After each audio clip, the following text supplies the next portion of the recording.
Toda pessoa com gordura no fígado vai ser um diabético. Toda.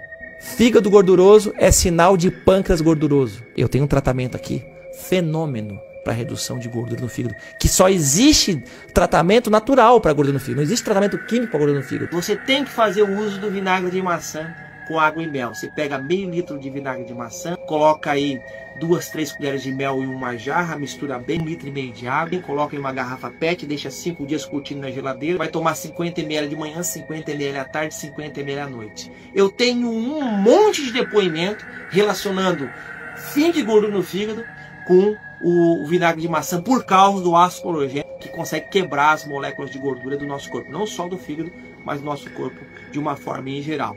E depois, que é muito interessante você estar usando, de 2 a 2,5 litros de água por dia, eu tenho certeza que você vai evitar esse problema de gordura no fígado, vai começar a respirar melhor.